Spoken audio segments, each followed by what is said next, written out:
Star Network is here. Oh, no punches! I'm real revolutionary right now. Support this man, Black Media. He makes sure that our stories are told. Thank you for being the voice of Black America, Roland. I love y'all. All momentum we have now, we have to keep this going. The video looks phenomenal. See, this difference between Black Star Network and Black-owned media and something like CNN. You can't be Black-owned media and be scared. It's time to be smart. Bring your eyeballs home. You dig?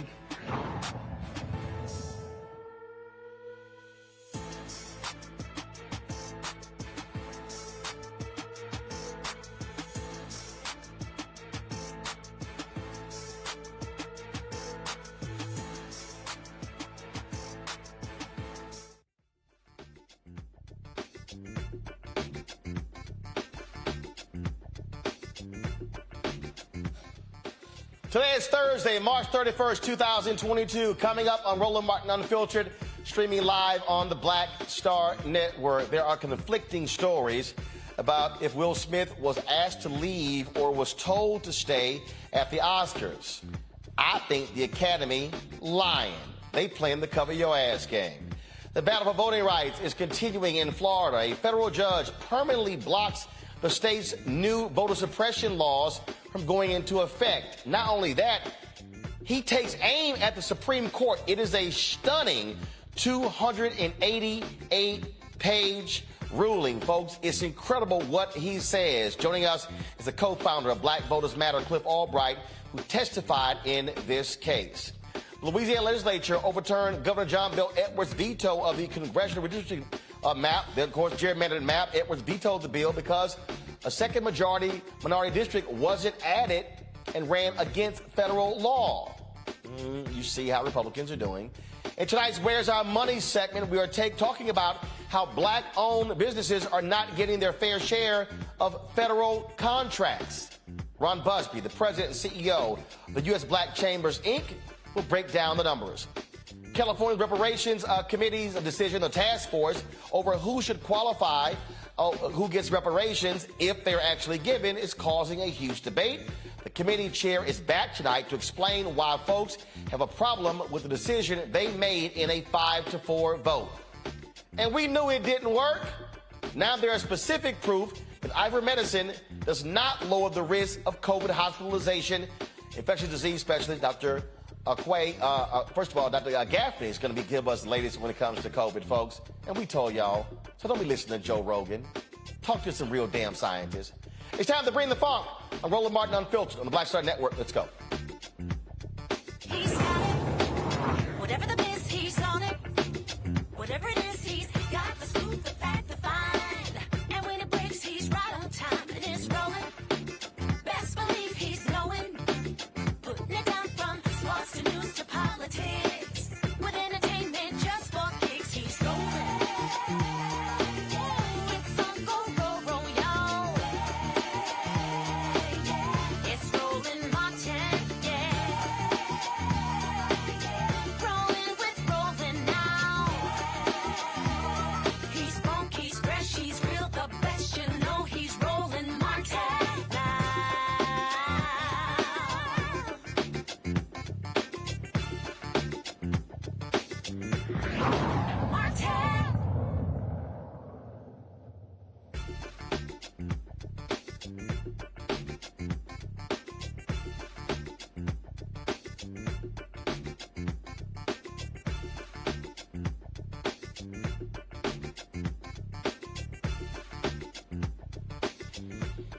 All right, folks, today the Academy says that Will Smith was asked to leave the Oscars. Well, that was yesterday. Now TMZ is reporting, sources saying that it's simply not the case, that he was asked by Will Packer, the producer, to actually stay. Now, the Academy is trying to play the cover your ass game because people are demanding why they didn't take action against Will Smith after he slapped Chris Rock on Sunday. Now, here's the deal. Now, remember, let's backtrack on how they did this deal.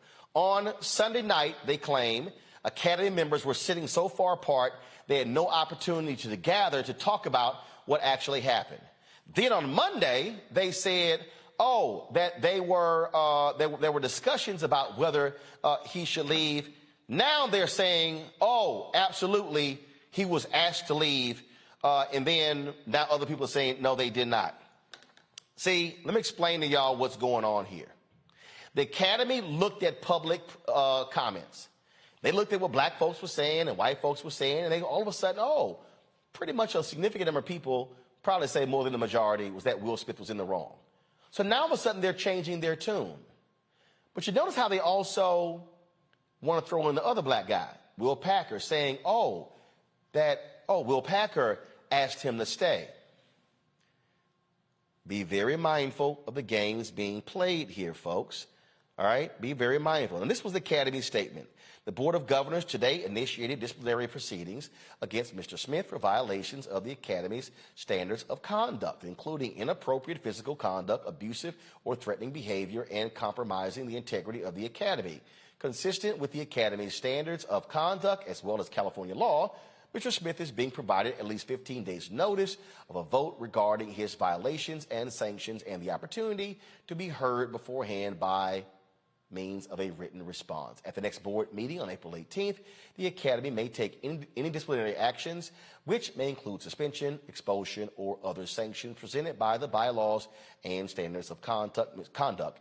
Mr. Smith's actions at the 94th Oscars were a deeply shocking, traumatic event to witness in person and on television. Mr. Rock, we apologize to you for what you experienced on our stage, and thank you for your resilience in that moment. We also apologize to our nominees, guests, and viewers for what transpired during what should have been a celebratory event.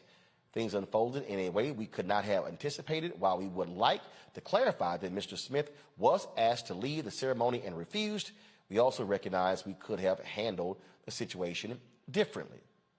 Now, last night in Boston, Chris Rock was doing a show where he mentioned the incident.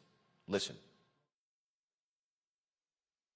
How was your weekend?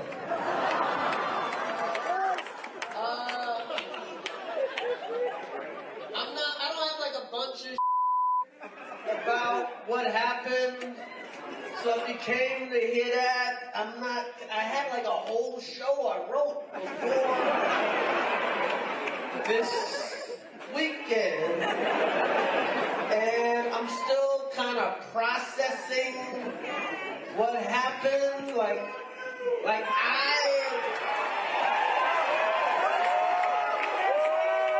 so at some point I'll talk about it, and it'll be serious, it'll be funny.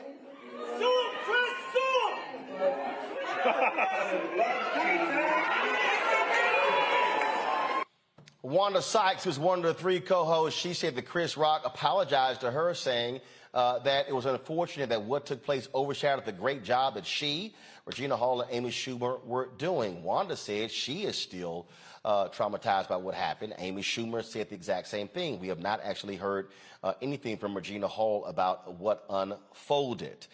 Folks are picking sides in this. Other comedians who know both of them are picking sides. It's very interesting how this whole thing is playing out. And you have some folks, The Rap had a story that out saying that Will Smith mortally wounded his career as a result of what took place on Sunday. I want to talk to my panel about this, just several different things here to break it down. Dr. Larry J. Walker, assistant professor, University of Central Florida. Reese Colbert, founder of Black Women's Views. Dr. Greg Carr, Department of Afro-American Studies at Howard University. Reese, I want to start with you on this. So it's as I'm looking at this here, again, look, I'm in media, been in media for a real long time.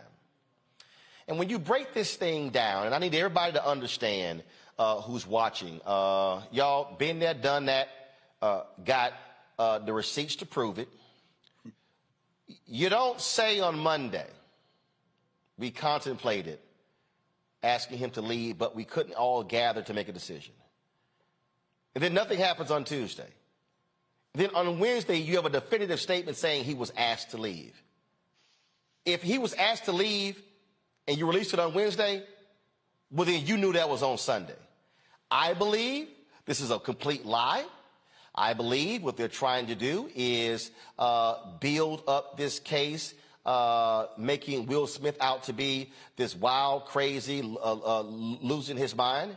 Do I believe that he crossed the line, that he should have initiated this physical altercation with Chris Rock? Absolutely not. But the games that we're now seeing being played, and now the people, oh my goodness, Jim Carrey, how dare he? He should be sued for $200 million. And folks saying, take his Oscar. Y'all want to go down that road? I don't think so. Reese? Well, the Oscar don't really mean shit to me personally. I wasn't even interested in the Academy Awards until I saw Beyonce's performance, and then I saw a little bit of hubbub about the slap or whatever. All I have to really say about it is I hope everybody votes, because y'all ain't for that violent route. Dr. Carr has been saying what it might come to in this country with the breakdown. Y'all ain't got hands. And I'm not saying he should have did it. I ain't saying that. But what I'm saying is y'all don't believe in violence. Y'all don't believe in throwing hands. So go on ahead and get to the ballot box in November. It's a lot at stake. So all you nonviolent people, keep that nonviolent energy and take it right to the polls. See, Larry, people got to be very mindful again when the stories come out. So the Academy drops their statement. Then TMZ comes out with saying, no, that's not true, that Will Packer asked him to stay. Oh, now you want to shift this to Will Packer. Just saw a story that Will Packer is going to give an exclusive interview on Good Morning America. Now, I've been texting Will since Sunday as well. So, Will, when you finish with them, come talk to Black Media. I'm going to send him that text right now, my alpha brother. But be very, Larry, I'm always trying to explain to people, be very mindful again how the subtle shift happens and how folks now want to maneuver this when you had the all-black production team. We've had black Oscar producers before, but to have an all-black production team, that was the difference. Yeah, so Roland, shout out to Alpha Brother Will Packer. He did a phenomenal job. But this is the PR game.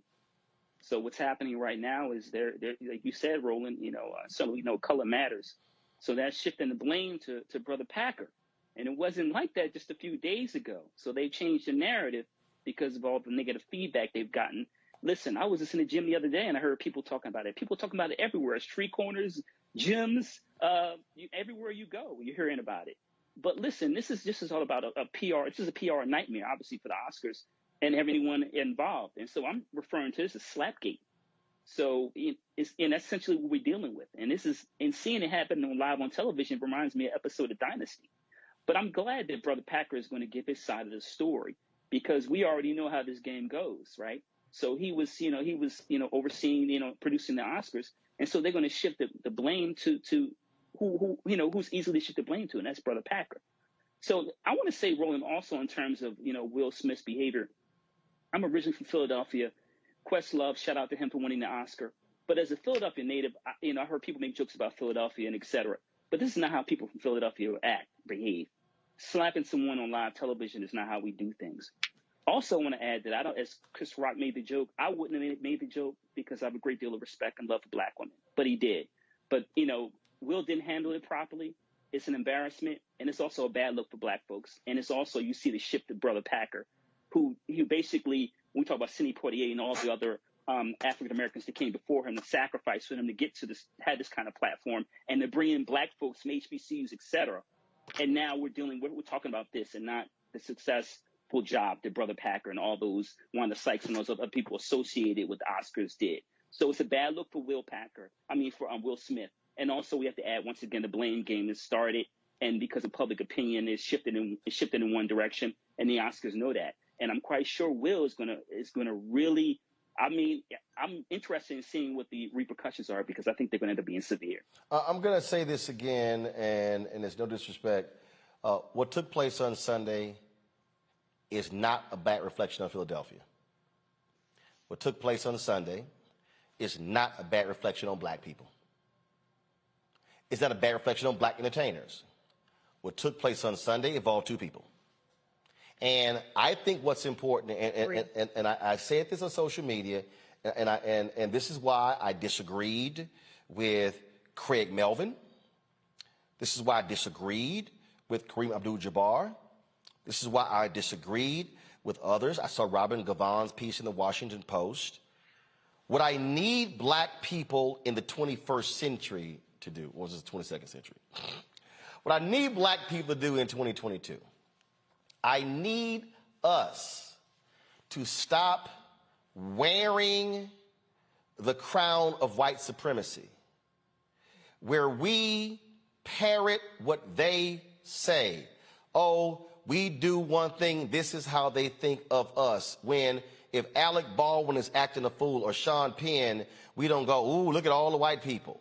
One of the most virulent, racist people in Hollywood is Mel Gibson. And his ass was sitting in the audience. And even after his violent racism was exposed, he was still presenting at the Oscars. So I ain't even sitting here, even playing that game with any of these people. What I want us to do, Dr. Carr, as black people, is I need us to step back a taste and then recognize that there are times when we, as black people, in effort to impress white people, go harder against one of our own so we can show that we are just as hard as them. I'm not going to name.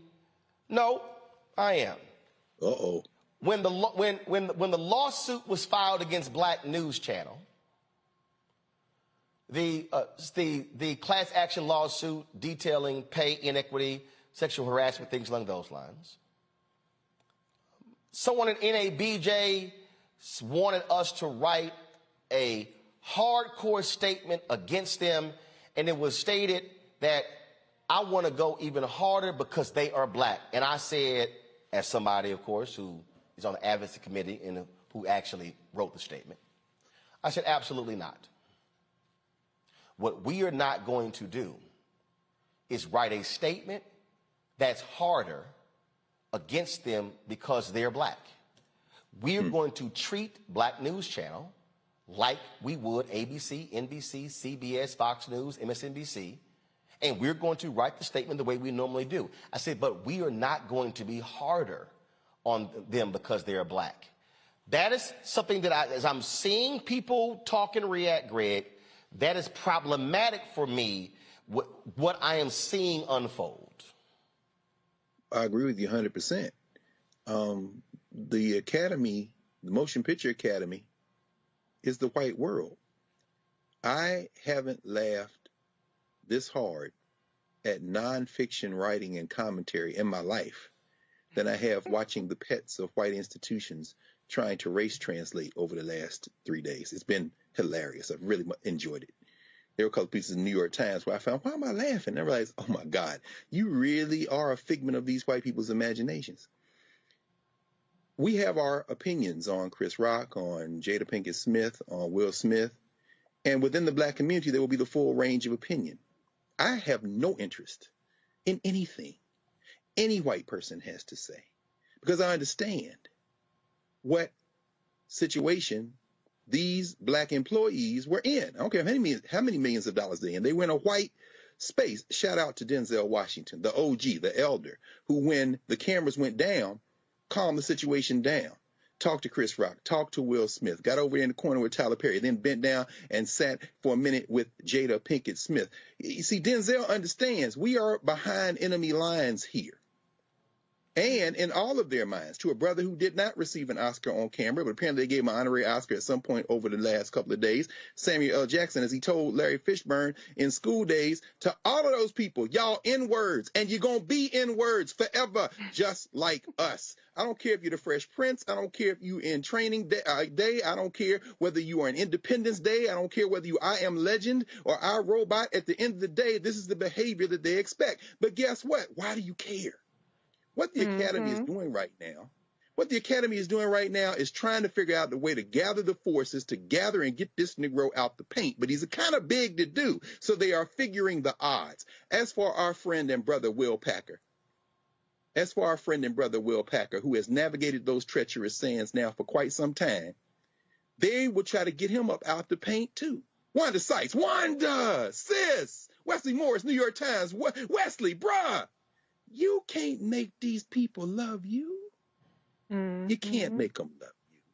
There's nothing you can say. Kareem, brother, I believe that you are saying what you're saying because that is the position that you have. But let us not forget that if this were a backyard barbecue and we playing spades and drinking and eating barbecue and you said that, we'd get into arguing and fighting and agreeing and disagreeing. But the minute you traverse over into the white world, you an N-word too. Do you remember when you changed your name from Lou Alcindor to Kareem Abdul-Jabbar?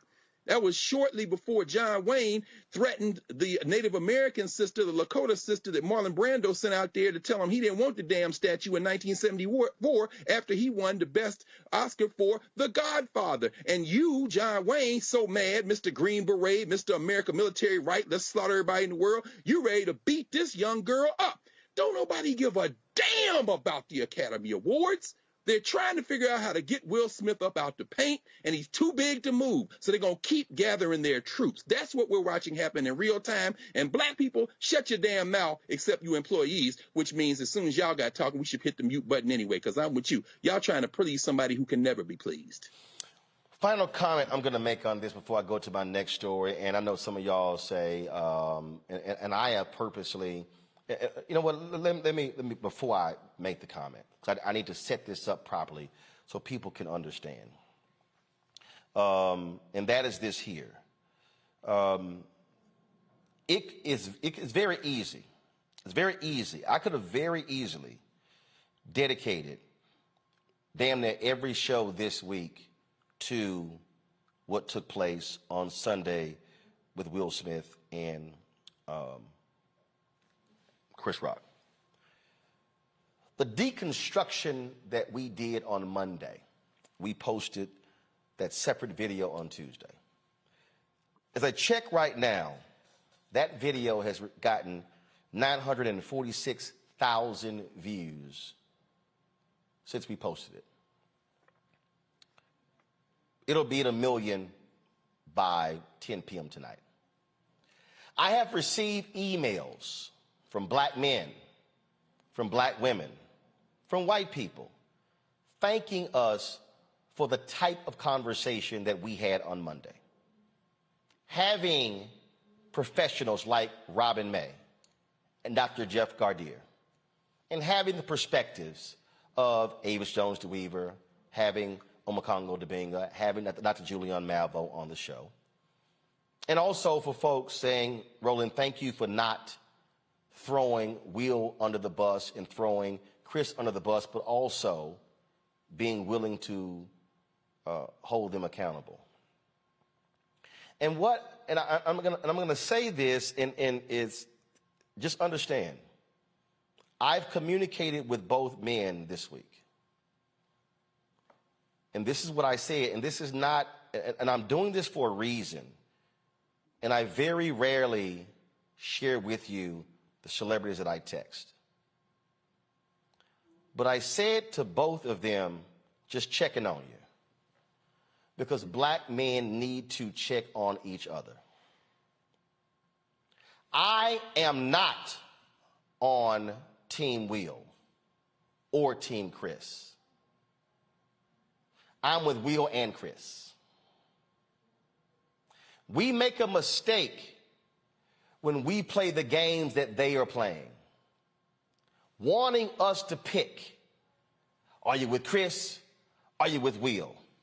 No, we can be with both. People make mistakes all the time. And I'm not going to sit here and I've seen the video and I understand why Chris Rock didn't talk last night. Because Chris Rock has also talked before about him being bullied and going to therapy.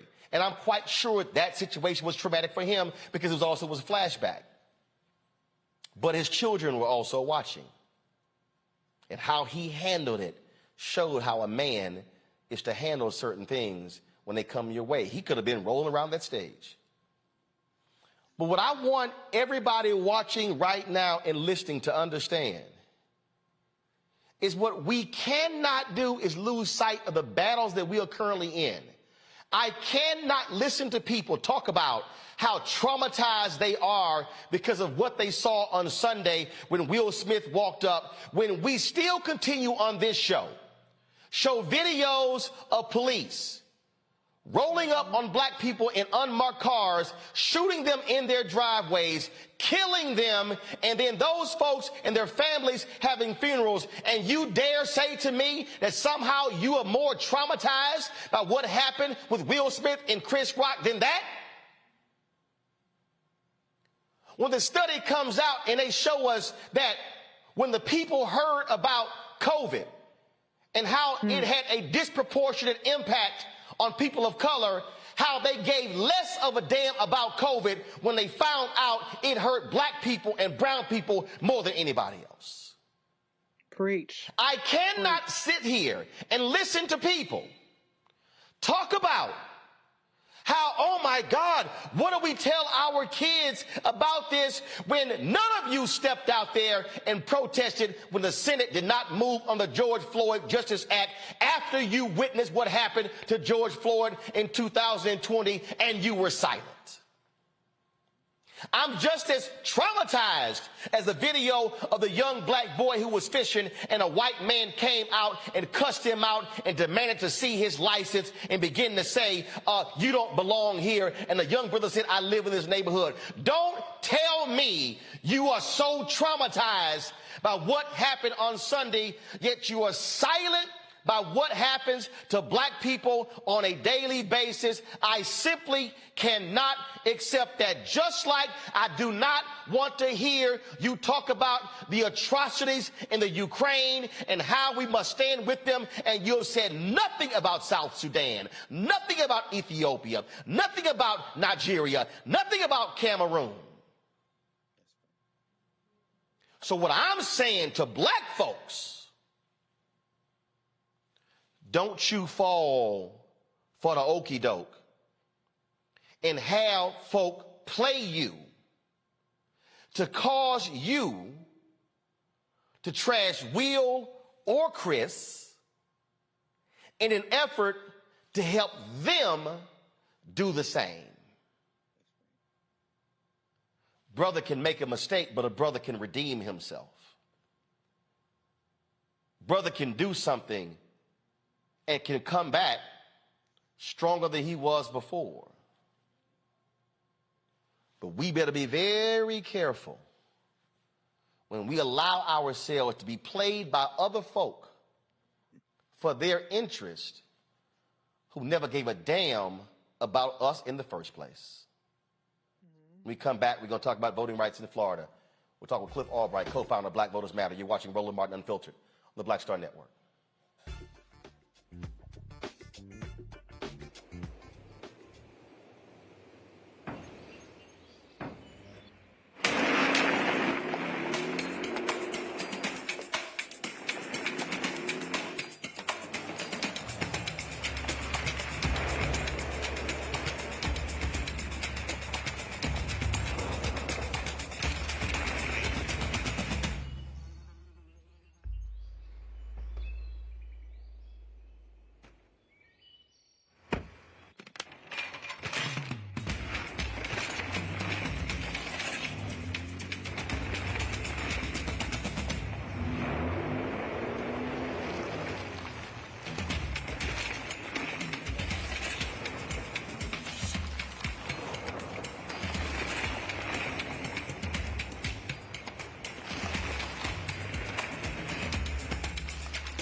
I'm Deborah Owens. On the next Get Wealthy, meet Dr. Stacy McCoy, whose American dream became a nightmare because of student loan debt. Whether you're paying $300 a month or eventually I got up to $1,700 a month.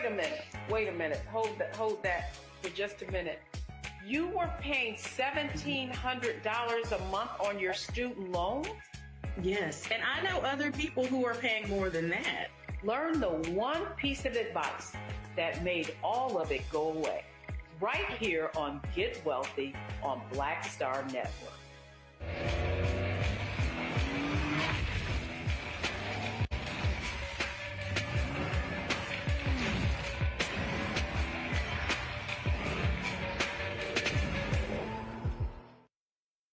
don't know who Roland Martin is. He got the ascot on. He do the news. It's fancy news. Keep it rolling.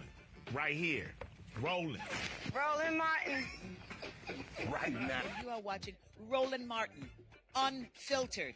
I mean, could it be any other way? Really? It's Roland Martin.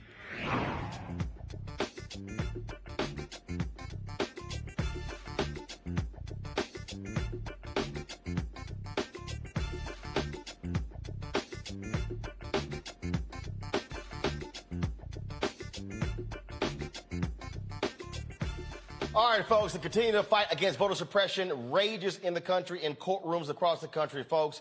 In Florida, a stunning ruling by a federal judge who did not hold back blasting the racist voter bill in Florida. And not only did he call out racists in Florida, Republicans, he called out the Supreme Court.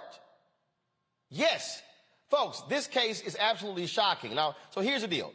The racists in Florida, what they did was they passed SB 90, which this federal judge ruled is unconstitutional. Yo, in a 288-page ruling, U.S. District Chief Judge Mark Walker blocked these significant bills, the components of the bill, from going into effect because they suppress specifically black voters.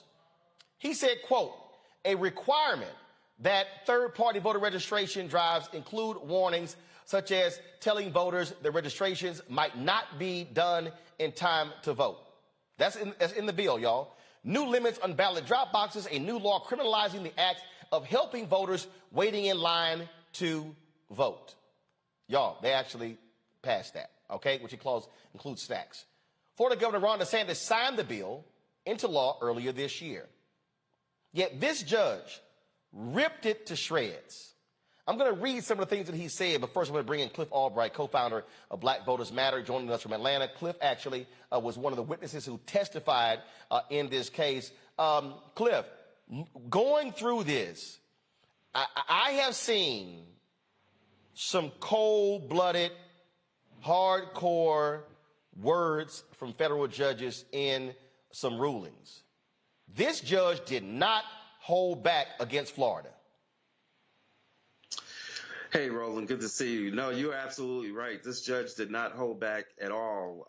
He used very strong language, but not only strong language, he also had a very strong remedy, which is important because a lot of times you'll see folks that will use strong language either legislatively or perhaps in a legal case, but then fall short on a remedy. This judge not only declared certain parts of this bill to be unconstitutional, he then went farther to do what's often referred to as a bail-in process, where basically said that the state of Florida on certain types of actions need to seek pre-clearance, the same type of pre-clearance that was gutted from the Voting Rights Act by the Supreme Court, who he criticized, but that they would, on any future actions that they try to take regarding these provisions, that they would have to get pre-clearance for the next 10 years. That is a strong remedy. That's the kind of remedy we need to see more of these courts coming up with. And speaking of that, he challenged the Supreme Court, saying they've been all over the map on these cases. Yeah, I mean, he was very direct and very blunt. You know, he's basically put the Supreme Court in line with the very state legislatures that have been pushing the voter suppression. And so, again, very strong words. You know, hopefully what we're hoping is that it will hold up on appeals. At least, you know, even if they don't hold up the strong language that he used, that they'll hold up the essence of the decision, and particularly the essence of the pre-clearance bail-in that he announced. But yes, he did not pull any punches in criticizing the Supreme Court, which you don't often see coming from these lower courts, because they know at some point that these decisions are going to reach the Supreme Court. So, you know, it's very much a courageous decision. it shouldn't be courageous, right? Because it's right on the merits, right? It's to a certain extent, it's common sense. He's only speaking truth, right? And so there's nothing really, you shouldn't think that it should take some courage to just speak the truth about what has been so blatant in front of us, that these states are pursuing voter suppression, and that too often the Supreme Court has been going along with them in doing so. It's strong language, but it's desperately needed, and we're hoping that it sets a pattern for future rulings. Mark Joseph Stern is a senior writer for Slate. He posted a series of tweets that I actually reposted. This is what he said. In his decision blocking most of Florida's new voter suppression bill, Judge Mark Walker explicitly calls out other courts, including SCOTUS, for putting the right to vote, quote, under siege by, quote, gutting the Voting Rights Act. He also said, after quoting MLK below, Judge Walker writes, federal courts would not countenance a law denying Christians their sacred right to prayer. They should not countenance a law denying Floridians their sacred right to vote. Because he also wrote, because Florida, quote, has repeatedly, recently, and persistently acted to deny black Floridians access to the franchise, Walker placed the state back under pre-clearance requiring federal approval for any future changes to election law. Then he said, following a long study of Florida's, quote, horrendous history of racial discrimination in voting, Walker writes, at some point when the Florida legislature passes law after law disproportionately burdening black voters, this court can no longer accept that the effect is incidental. Greg, that is strong language from a federal judge. Absolutely. And Cliff, brother, what you said is so important. You have to have some courage. If Charles Hamilton in Houston, if Spotswood Robinson and Oliver Hill, if Constance Baker Motley had taken the approach that we'll just kind of go along and take what they give us, we wouldn't be here. This is my problem with the conversation that we had with the California legislature on reparations. Sometimes you have to stand up for what's right. Now, he knows he's going to be overturned by the Supreme Court. But in your mind, brother, having participated in this, and then, I haven't read all of it yet. I just downloaded it and I started reading it, but he bringing that fire, as you say. Well, we say he's bringing the funk. The funk, brother. He is bringing it. Cliff, brother, how important is it for us to understand that these narrow interpretations of the U.S. Constitution are judicial interpretations? They are not the letter of the Constitution. And if we just go out here and get the right people on the bench, they can be overturned immediately. And the decision we saw today will indeed become the law of the land if we will get up off our asses and put people in office who will appoint the judges to read the Constitution the way that Judge Walker read it today. How important is it for our people to understand that what they're ruling is not in the Constitution? This is just 9 cats in robes deciding this is the way they want to read it. Yeah, what you said is so important, Greg. What you said is so important, Professor Carr, because at the end of the day, there are people that are going to say, well, this will be overturned. It's not important. It is important that we establish a record, right? It's important that we establish a decision using such strong language. Yeah. It's important that become a part of the record, because that then becomes the basis by which future decisions are made. Just like it's important, this is connected to the battle going on right now for the Supreme Court. You got some people saying, oh, Ketanji Brown Jackson, doesn't matter. It's still going to be a 6-3 court. The nature of whether it's her or Sotomayor, the nature of whatever dissents that they may do becomes important, because it's only a matter of time when you have folks speaking that truth, interpreting, as you said, in a way that makes common sense, that speaks plainly, right, that speaks directly to the racism and the white supremacy. When you have those decisions or when you have those dissents, it becomes a record that then sets the pattern for the future victories that we are going to have. So this is a very good, a very strong decision. Regardless of what happens on appeal, this is going to become part of a pattern and of a record, which, like you say, if there are more judges that show this type of courage, if there are more selections, appointments, or elections, right? Because we got to take these judge positions seriously. These Supreme Court, a lot of these Supreme Courts in these states, when you look at what's been going on with the gerrymandering, in a lot of these cases, it's some state Supreme Courts that are sending some of these racist maps back to the legislature. We have got to take Supreme Court and other judge positions just as seriously, the same way that the Black Lives Matter movement taught us that we got to take DAs and sheriff races seriously. Well, in fact, the ruling just came down in New York State where a judge has overruled, found unconstitutional, the Democrats' map, thrown it out, saying it was too heavily gerrymandered, is ordering them to draw new maps. And so that's a case where Democrats have lost. They've been winning cases in other places, but he ruled against Democrats because they were trying to craft a significant advantage for them in the state of New York. Larry, this is also what Mark Joseph Stern wrote. What the judge said after canvassing the Supreme Court's wildly inconsistent and partisan application of the Purcell principle, Judge Walker writes, quote, in short, without explaining itself, the court has allowed its wholly judge-made prudential rule to trump some of our most precious constitutional rights. Republicans don't say jack about judicial activists there. No, of course they don't, because when, they're worried about, chalking up the wins. So, Roland, I'm in Florida, and it feels like I'm behind enemy lines. So, first of all, thanks, Cliff, for all the work that you do. And so, dealing with these issues, essentially what they're trying to do is bring us back to Jim Crow, right? So, since 1965, when the Voting Rights Act passed, they've since then spent decades trying to erode the law. And you see in terms of what's happening in gerrymandering and obviously in Florida. But a question I have for Cliff is, Cliff, can you talk a little bit? We have a governor's race and a Senate race in the state of Florida, right? These are really high profile. Florida is ground zero for culture wars. You call it whatever you want to call it. So how can we talk to Black folks about what this judge said and the importance of voting in these elections this year, and can kind of galvanize Black folks in our state to come out to vote, because it's key, especially that Senate race. What are some of the things we should be doing in the state of Florida to get Black folks activated?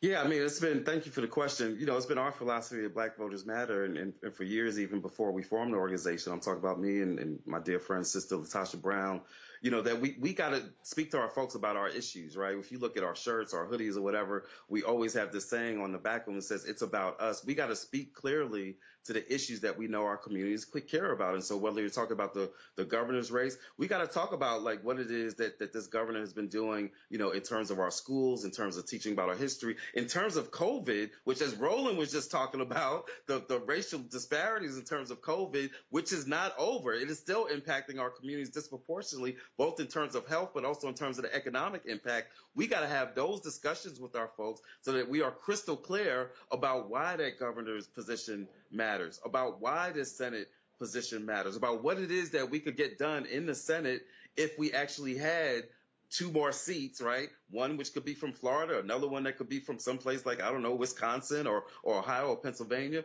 But why this Florida Senate seat is so important, not just for what happens in Florida, but what happens to Black communities in Florida and across this country in regards to health, in regards to economic justice, in regards to, I mean, even just looking at what was signed yesterday, the Emmett Till, that's something that could not happen if we didn't have a certain type of Senate, in place. So we just need to speak to our folks about the issues that we know our communities care about and connect it to these positions. And there are some very clear connections that, if we have those conversations with people that sometimes don't get that knock on the door, that's the other piece of it. We got to be willing to have the conversations, but we also got to be willing to talk to some folks that, quite honestly, the party and even some candidates don't usually talk to. That's what we try to do when we work with local groups, community-based groups, and give them resources.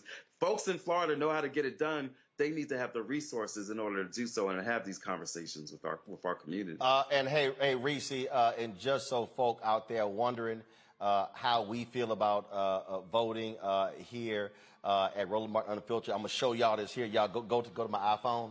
I'm gonna show y'all this here. This is literally y'all in our studio. So as y'all see, we have these murals on the wall. That's one of the murals we have right there in our studio. Just so folk understand how we roll. Just so folk understand how we roll. That's what we got right here in the studio. Reese, because also Black Voters Matter being huge supporters of the show. Reese, let me go ahead and read you this one here, and then you get a comment. Check this out. Stern also writes this here. Actually, let me do this here. Let me turn off the screen mirroring from my phone, put it back on my computer so y'all can see what I'm talking about. Let's see here. All right, here we go. This I love, Risha. This is perfect for you. An interesting aside, Judge Walker notes that many contemporary politicians who recite that one MLK quote are misrepresenting MLK's actual beliefs, which were far more nuanced and skeptical of color blindness as the cure for racism's ills.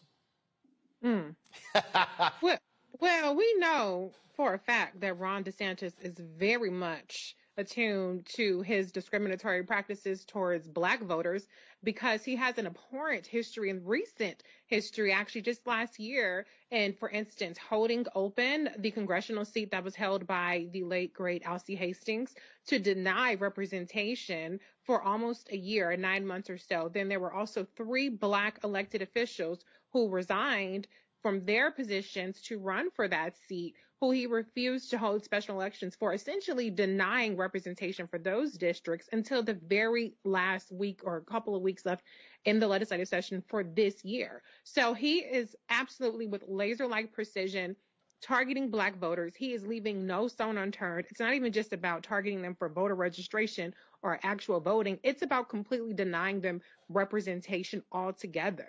So, Cliff, I'm interested in hearing your take on, this is, should it stand, puts Florida back into pre-clearance. And so we know that is about as strenuous as it gets nowadays in terms of the kinds of requirements.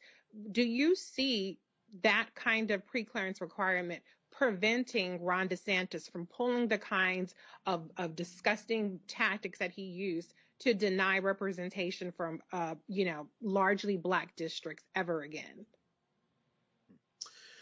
Yeah, I wouldn't put anything past DeSantis, right? I mean, he's gone as far as creating a electoral police force, right? He has no hesitancy to try to do something that he knows is blatantly illegal, and under the belief that, well, they're gonna have to catch me, right? They're gonna have to enforce this, like they're gonna have to force him to do right. And so we know that even with the pre-clearance order, that he is still going to try to do some stuff that flies in the face of this ruling. He's already said that he doesn't really take this ruling seriously because he believes that it's going to be overturned on appeal. So at the end of the day, we've still got to be vigilant. This is a victory.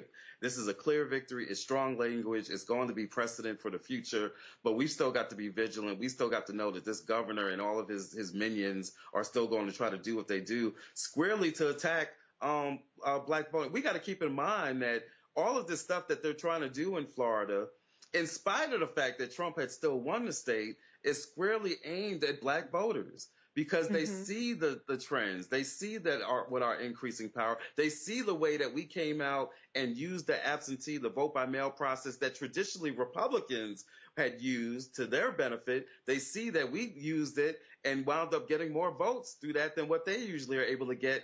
That is what they're targeting. And so we've got to be crystal clear about that. We got to remain vigilant. We got to continue to organize and educate our folks in their communities, in our communities, because at the end of the day, Ron DeSantis, from the moment he said, people forget when he was running 4 years ago, the whole, don't monkey us up, right? People forget that remark. He let us know early on who he was.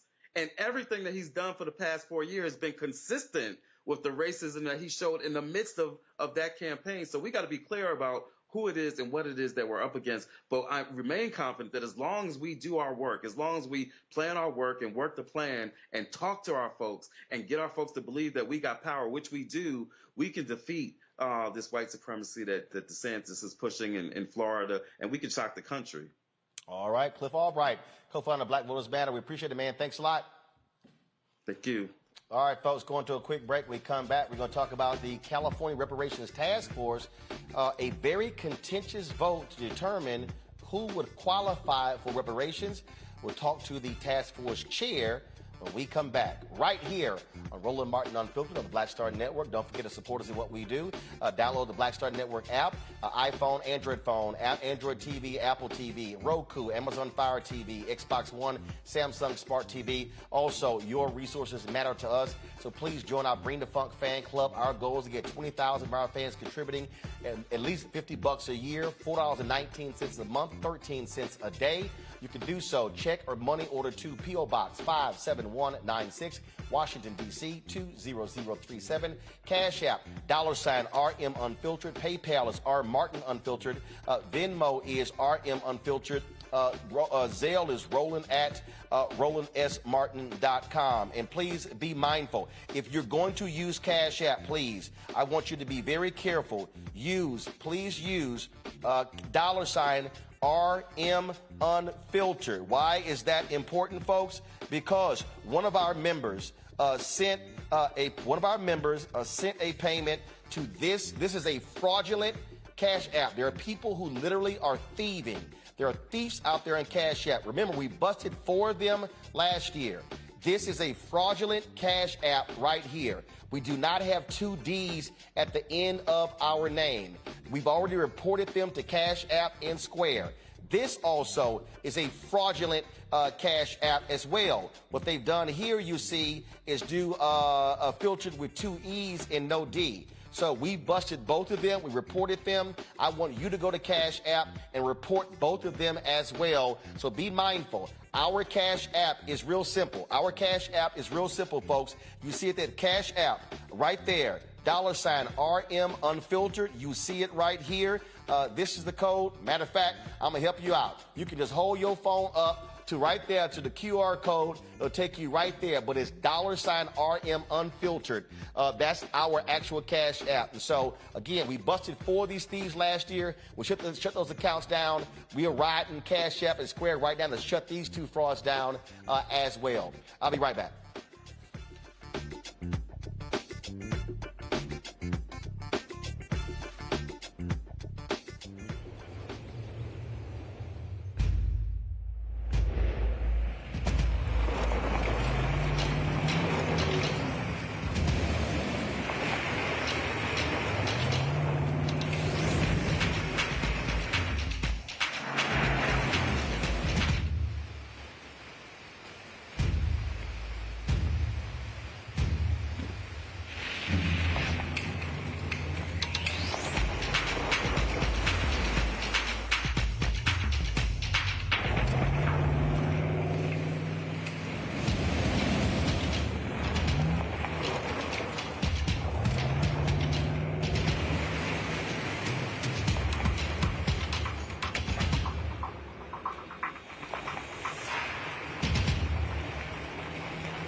On the next A Balanced Life, as we grind down to the end of another long winter, it's easy to slip out of balance and into the foggy doldrums. On the next A Balanced Life, ways to push through the gray days until the warm days of spring arrive. Join me, Dr. Jackie, on A Balanced Life on Black Star Network.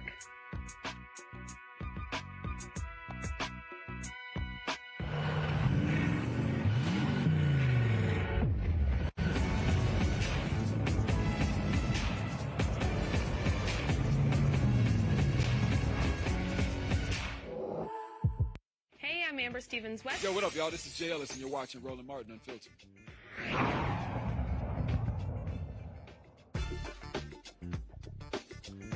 All right, folks. California's first in the nation statewide task force on reparations voted to limit state compensation in the event it's awarded to the descendants of free and enslaved black people in the United States in the 19th century. This decision rejects the proposal to include all black people who would receive reparations. Camila Moore, she is the California Reparations Task Force Chair. She joins us from Los Angeles to explain this decision. Camila, glad to have you here. First and foremost, there was a lot of people who talked on this issue. Dr. Greg Carr was one of the folks who participated in this hearing. How many folks did y'all count who actually testified in this matter on Tuesday? 11 people testified. So 6 of those 11 people were certified genealogists. 2 were Greg Carr and Jessica Ann Ayuar, and the other 3 were Marcus Champion, who's a grassroots organizer in California and worked on AB 3121 before it was enacted. Mike Davis, who's a former assembly member in the state of California and advocated for a lineage standard. And then lastly, Kevin Brown, who is an Evanston resident and spoke against a bit about what's going on with the reparations program in Evanston. So the vote ended up being 5-4. So I mean, obviously that's a very close vote. What was the issue? Why was it so contentious? Great question. So the community of eligibility discussion and debate has been kind of looming over the 9-member task force since we first started meeting as early as June of 2021. So we've been having a 10-month debate around eligibility. And the crux of the issue is, or was, should the eligibility standard be defined by a race-based standard? So as you said in your introduction, all Black Californians being eligible for compensation for reparations for the institution of slavery, or should it be based on a lineage standard where if you can trace your ancestry to what we decided on, an African-American descendant of a chatteled enslaved person or the descendant of a free Black person living in the United States prior to the end of the 19th century, then you would be eligible. And so ultimately 5 people on the task force voted for the lineage-based standard and 4 voted for a race-based standard. So based upon that, if somebody Black came to the United States in 1899, they make the cut. If they came in 1900, they don't make the cut. Potentially. We still have to work all those details out, but that's what it says. So now here's the issue. How then how are you going to prove it? How will people be able to trace it? Because what we know is you don't necessarily have clearly defined records for people to be able to search their lineage. So how are you going to do it? So that's a really great question. But first, before I answer that question, I think that oftentimes people don't ask the same question about how do you prove your Blackness, right? And how do you measure Blackness? How do you prove it? So what's to stop someone like a Rachel Dolezal or Mindy Kaling's brother, who's of Indian descent, who actually wrote a book about how he pretended to be Black to get into medical school? How do you determine who's Black, and why would we be comfortable with the state making those particular determinations? But to answer your question about lineage tracing, when you talk about international law and reparations under international law, one of those tenets is restitution. How do you make a person whole after the state has harmed you? And so the state has a responsibility. If they've broken part of your lineage or your history, they have the duty and the responsibility to repair that. So what does that look like practically? That could look like the state subpoenaing the Mormon Church for records, and assisting people for free for lineage tracing and things like that. So there's no burden or financial cost for anyone who may be eligible. So let's actually deal with that.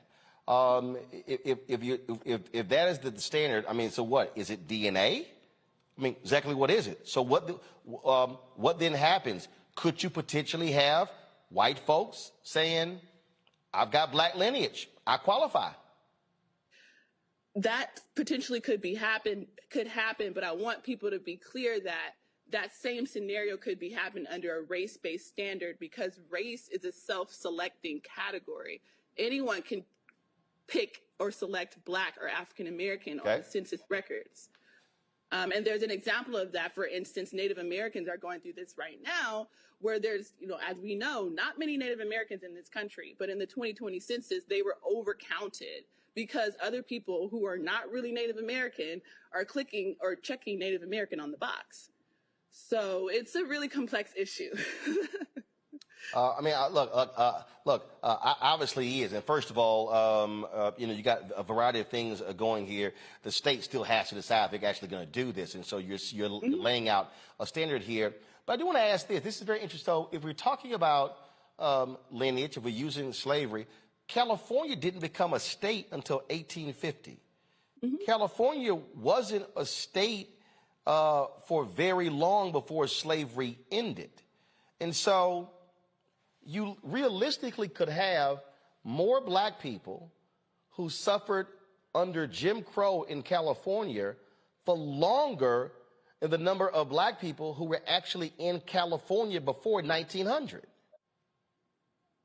Right, but another thing, and this will come out during our process, we've hired some communication firms to create a public education campaign because there's a lot of misunderstandings, and I wouldn't say misinformation, but just misunderstandings about the role of California and their complicity in slavery. Yes, they were admitted into the Union in 1850, but they did allow slavery in the state of California.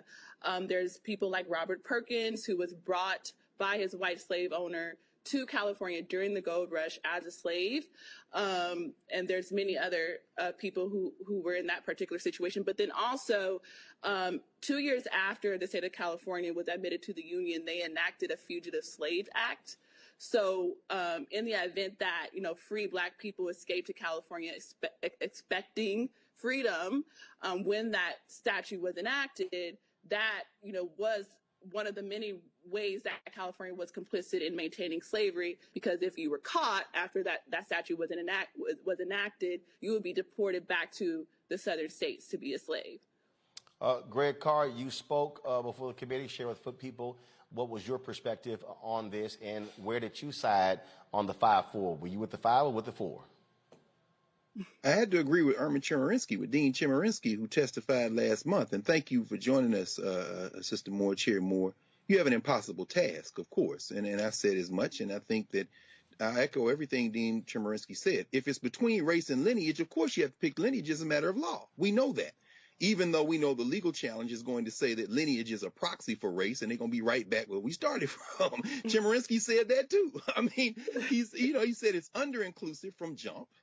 We're not going to be able to document everybody, even with all the resources. He said that he believes that everybody should benefit, but he's thinking about what will be ultimately upheld by the courts. And we know it's going to be strict scrutiny and narrow tail. So I guess my question, and by the way, Roland, just to answer your question, and in that short period of time, and I agree, I was horribly miscast. I would have much rather been on the legal side trying to work through that rather than get to the point where it's an impossible choice between race and lineage, which we know legally is probably going to be about the same thing. That's what the Native Americans may find out. And plus, none of it allows us to remedy past discrimination, as he walked through with Croson and so forth, and then the affirmative cases. My question, Madam Chair, is how can we help people understand two things? Number one, that Pan-Africanism is not opposed to local reparations. Your presentation, which I thought was excellent yesterday with Paul Robeson and S.E. Robeson and William Thompson, these are black internationalists. They are Pan-Africanists in an international forum the United States doesn't recognize. How can we help people understand that these things work together? And then the second thing, finally, is, and help me with this, because you have an impossible task. You really do. How can we imagine beyond the constrictures that Dean Chemerinsky laid out? Because the piece that he didn't articulate is the failure of political imagination that can have us think beyond these straitjackets that we think are permanent, when in fact they're just imposed by the same judges that we just saw that Florida judge thumb his nose at, because we can read the Constitution too and interpret it differently, especially since after 1965 or so, they have narrowed something that isn't in the plain language of the Constitution. How can we have a larger imagination for these reparation solutions in your mind? And how can we help people stop having this like it's a fight between Pan-Africanism and... Yeah. That's two great points and questions. I think the first point, I agree. And I think I said as much in my presentation.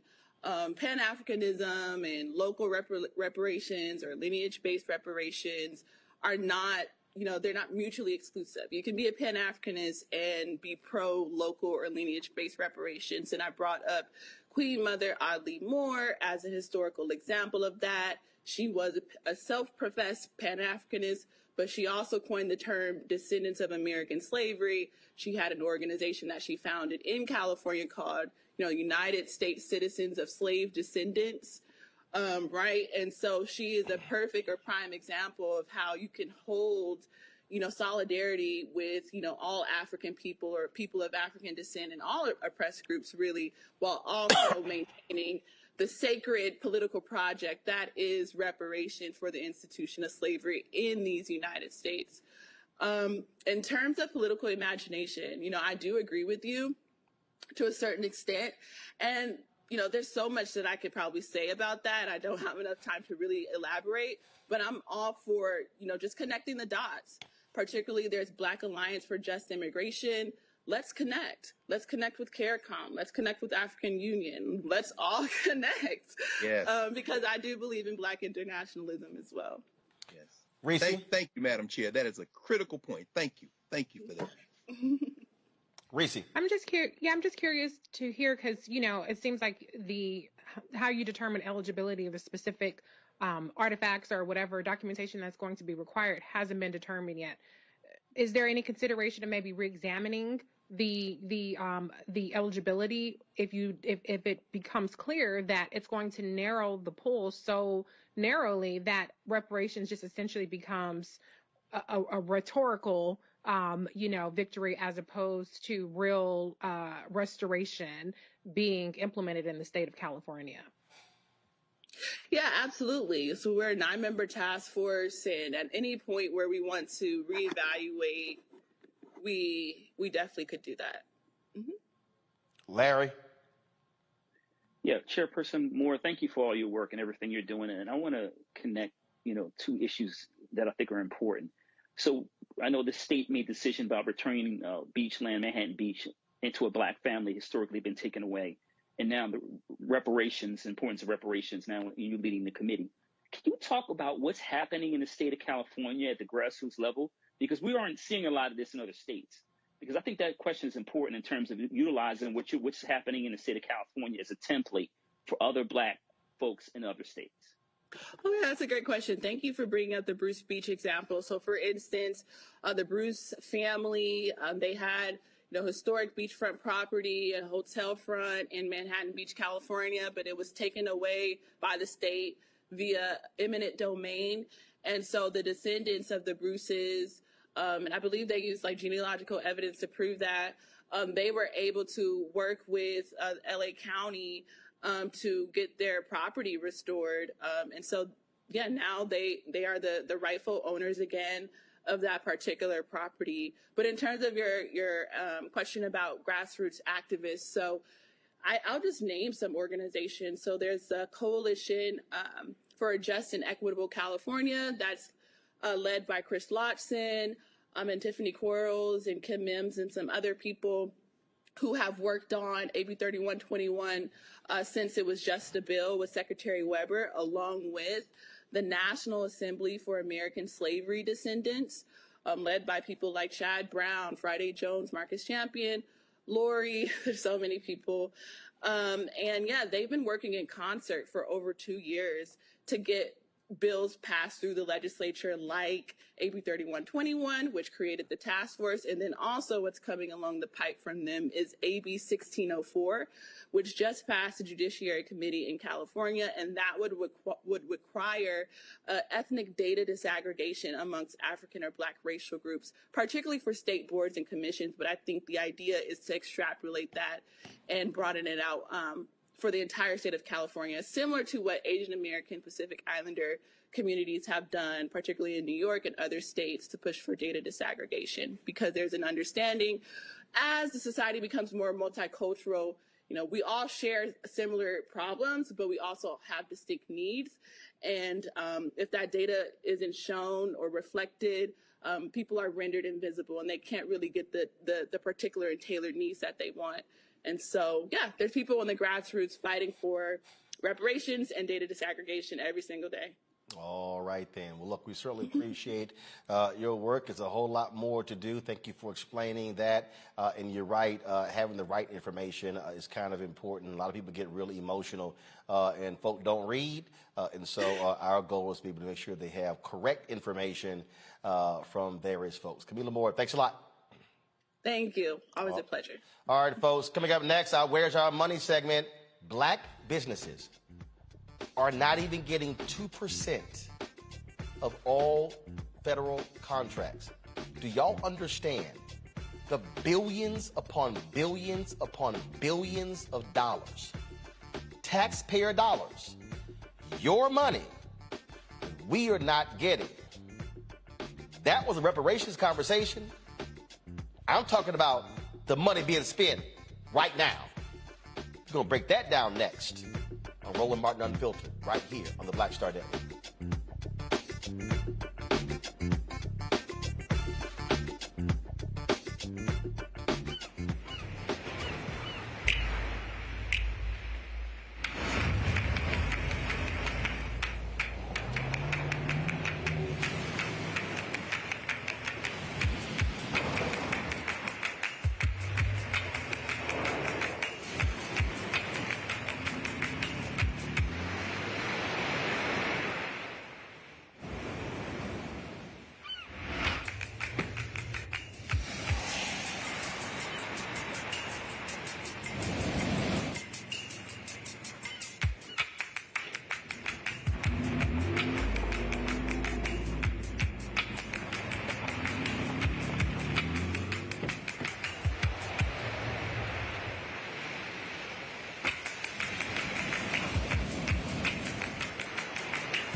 Hey, folks, welcome back.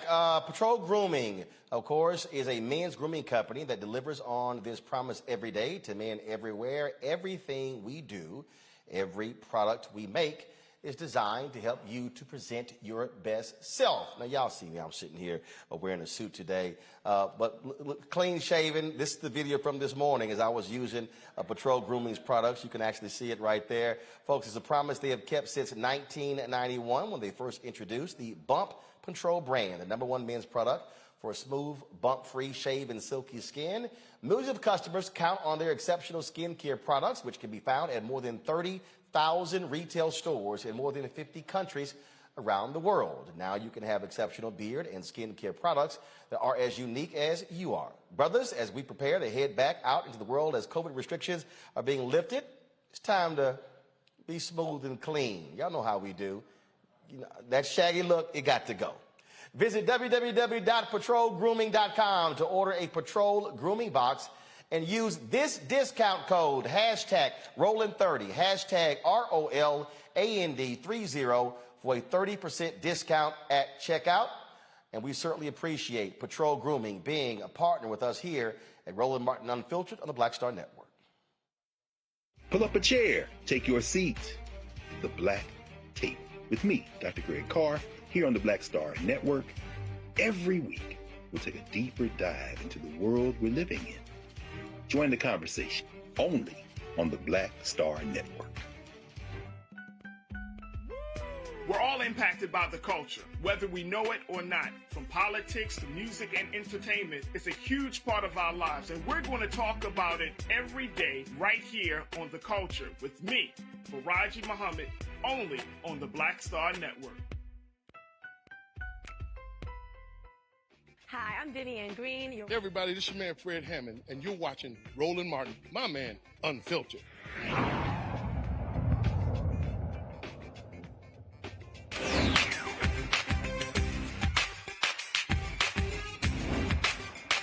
Been frozen out. Facing an extinction level event. We don't fight this fight right now.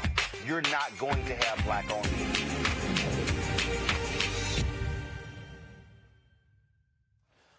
All right, folks, so y'all always hear me talking about the money. It's the money, the money. If you want to understand America, all you got to do is deal with the money.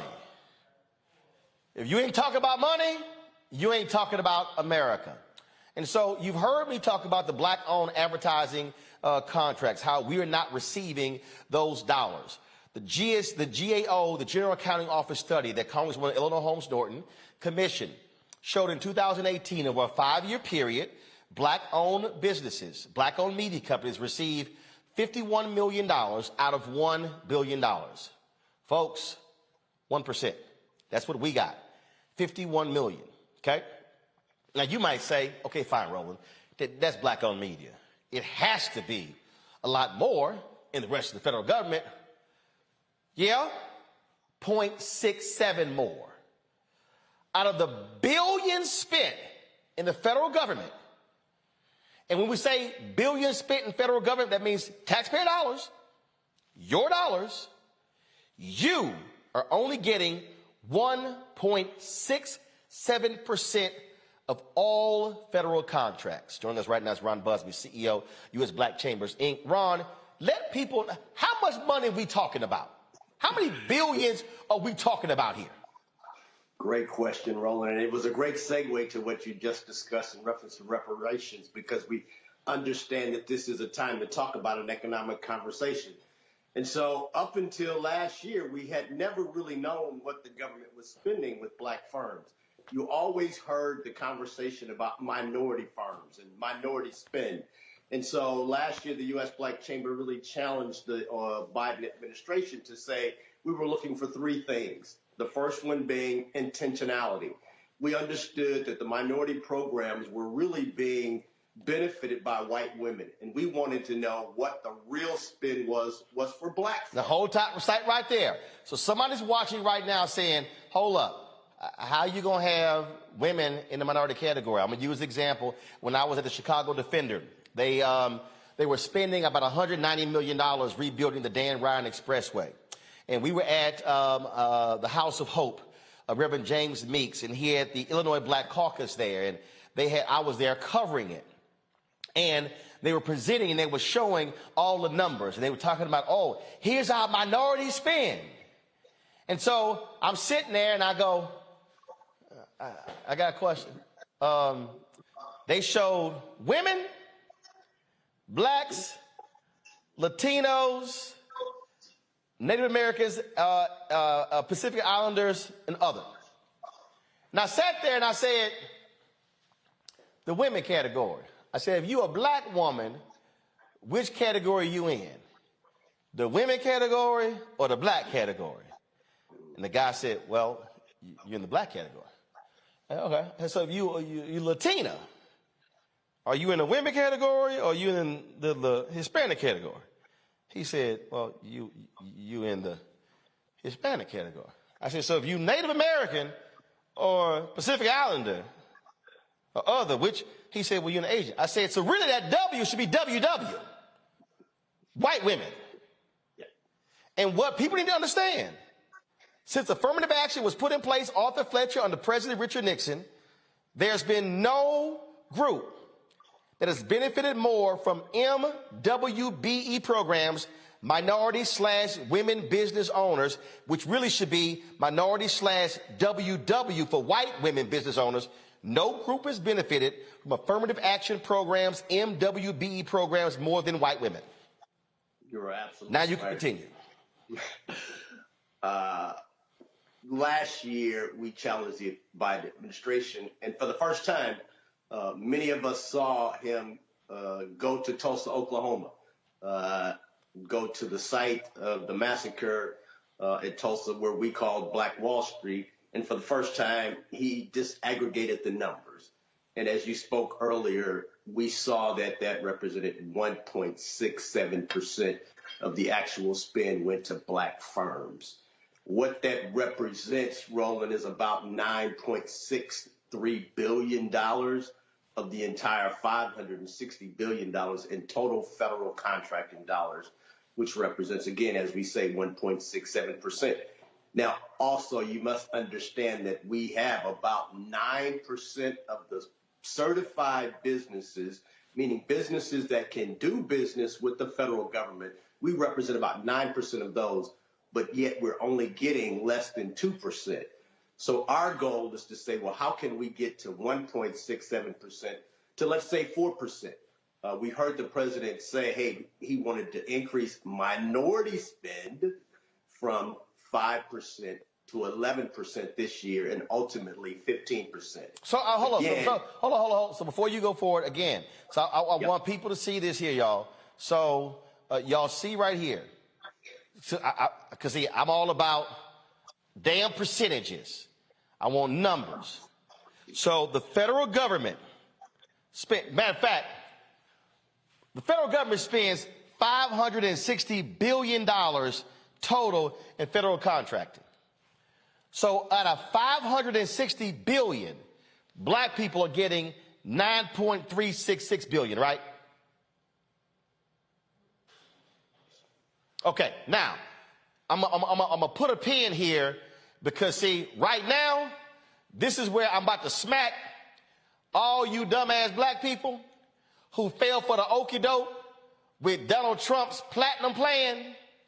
All y'all fools who were like, why y'all didn't support the Trump platinum plan? He was offering $500 billion to black people. Yo dumbasses got played. Y'all didn't realize that Donald Trump, all he did was take the total amount. Donald Trump was not trying to offer $500 billion to black people because he couldn't do that when the federal government spends $560 billion total. He was playing black people with the numbers, and so we always make that point to these silly fools who still tout the platinum plan, which was a joke. So that's the deal. That's what we got to be focusing on right there. And so when we go over here, this is what we see, and I want y'all to understand this.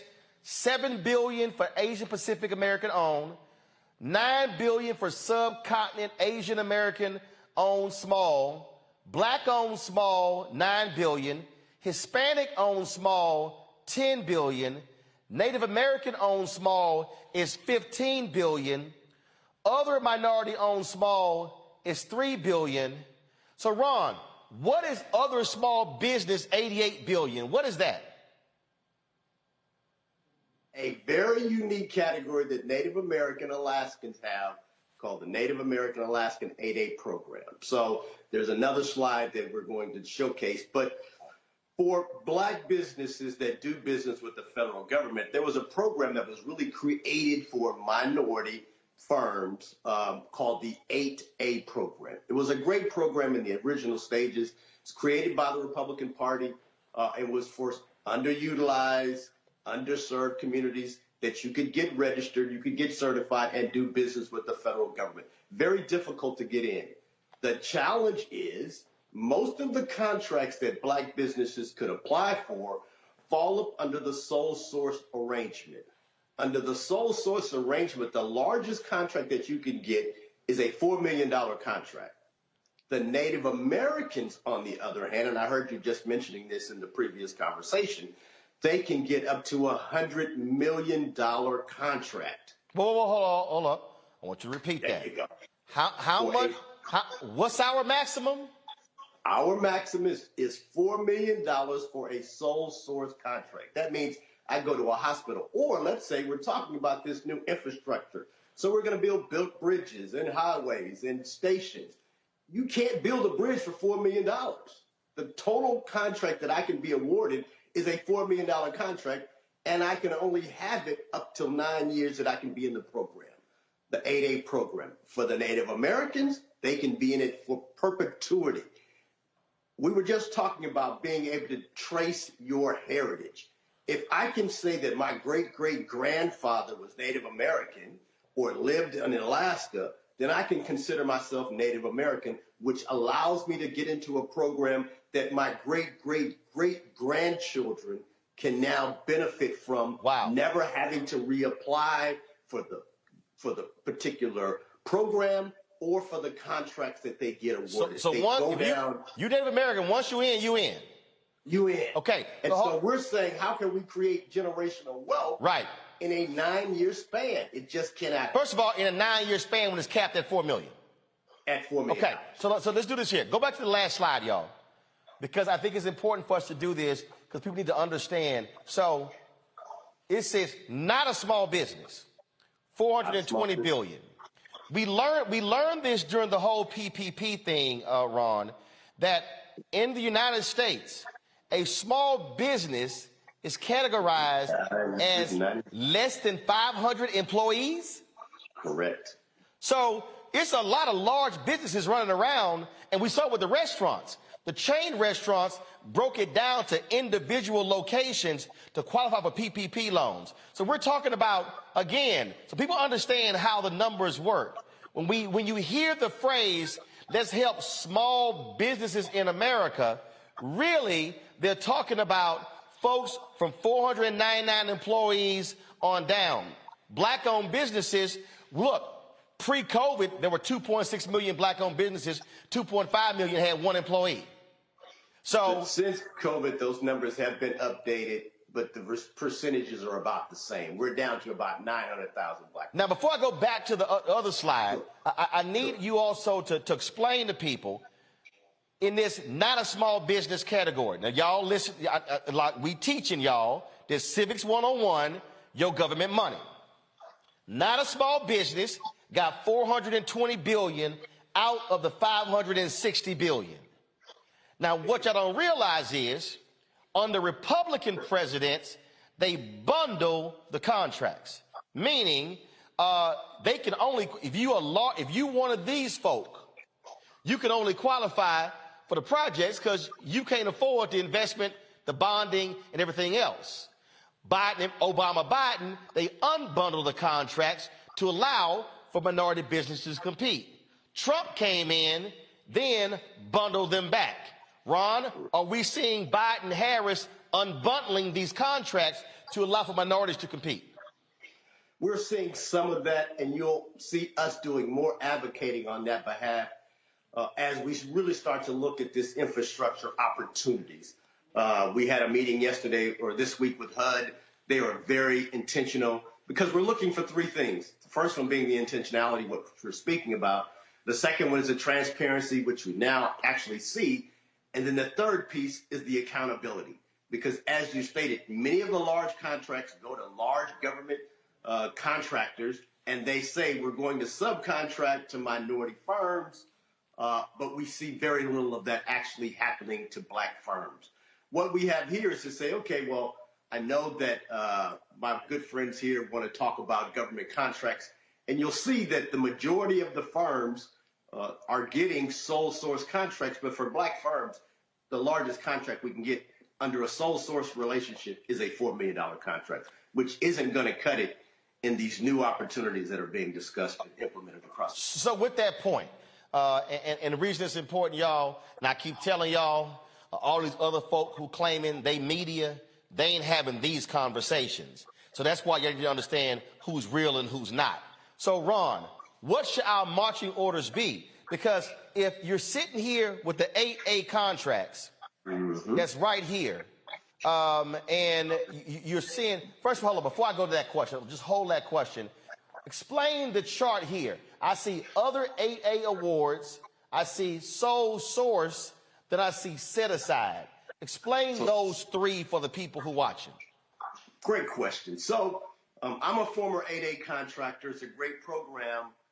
Many times there would be contracts that were already there in the 8A program that were just awarded to the new companies that are coming in. You could go and negotiate a contract for yourself as an 8A company, and it would be sole source to you. There are other contracts that are set aside just for the 8A program, so no other firms could compete for it, and those were already in the program year after year after year. They were set aside for 8A firms. No other firm can compete. Some of the things that have happened since this administration has been in that people don't really understand many of the terms and conditions that go inside the contracts. There used to be this program called Best in Class. And so, for instance, during COVID and during the unrest, there was a great deal of concern in reference to American flags. And so we had companies come to us and say, hey, Ron, can you find a black firm that can manufacture flags? And we said, sure. We got firms that, can sew and put together manufacturing right here in Baltimore. Went to them, came back with a great proposal to the federal government. But there are best-in-class firms that we just can't compete with, i.e., private prisons. Private prisons are government contractors that pay 30 cents an hour to do the work of contractors on the outside that are paying minimum wage $15 an hour that will never be awarded those contracts. All right, hold up. I want you to stop there.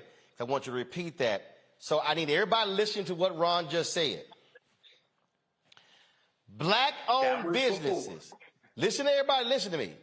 What he just said is black-owned businesses cannot compete against companies that are using prison labor to do the work, which means when you say prison labor, that's black people. Same black guy that's in prison today doing the work can't get the contract when he comes out of prison that wants to do the same type of effort for a similar opportunity. It's just not being awarded. And so we have changed some of those terms and conditions, and that's some of the good things. But what happens, Roland, for your listeners, is there's so much in these contracts, in the policy that's written in the middle of the night that we agree to that we really don't understand. And so to be on your show, to be able to tell people, hey, here's some of the things that we're fighting for are also good information. Last year, 40%, we all heard 41% of black businesses went out of business. But when we interviewed them, 70% said the reason that they went out of business is because they just didn't have the information. We know that it wasn't about, oh, well, black folk aren't financially literate. That's not true. We didn't have the relationships with the banks. But more importantly, as you've been discussing before, on a Friday, contract of $439 billion from the federal government saying, hey, we're going to release PPP. Saturday, $250 billion of it already been awarded to 50 white publicly traded firms. We didn't have an opportunity to be able to even understand the information to be able to go, and then they tell you to go establish a new banking relationship in the middle of a virus. I'm going to read this one again. I want to read this one again. Because again, y'all, I need y'all to understand. See, y'all always talking about, man, why y'all talking about the money? What did Ron just say? We don't have the information. No one's explaining it. That's why this show matters. Do y'all understand that right now, more people are watching this segment and getting this information at a single time? There's no other group in the country that's talking to this many people, this many black people at one time, breaking this thing down. Ron, this is what just the 8A program is effectively only for a very small portion of all minority firms. As a percentage of the estimated total number of minority firms, only 0.035% receive an actual federal government contract from this source. This means that for 99.7% of minority firms, this source is unavailable. For black firms, the picture is even more damaging. Why? For a couple of reasons. One of them you mentioned, the bundling and debundling of the contracts. We had a lot of firms that were getting into the 8A program and just weren't getting any contracts. Second piece of that, you can get a contract January 1st and may not get paid till July 15th because the federal government is a very slow payer. During the Obama administration, they implemented the prompt pay program, which allowed you to get paid within 15 days. Under the Trump administration, that was removed. It went back to somewhere around anywhere from 90 days all the way up to 6 months. No. See, again, I know some of y'all, I love y'all at home when y'all say, Roland, why y'all interrupting? Because sometimes you got to slow some stuff down so you can understand that. Greg Carr know what I'm talking about, just like in class. If you got a student who ain't catching it, you got to say, hey, Doc, hold on, slow that down. Y'all, I want y'all to listen to what Ron just said. I'm going to use a real life example. There was some work that we did for a major company in August of 2021 that we here the payment did not show up at our bank until January. I need y'all to hear what I just said. There was some work that we did, 6-figure work, in August. The payment didn't show up to January.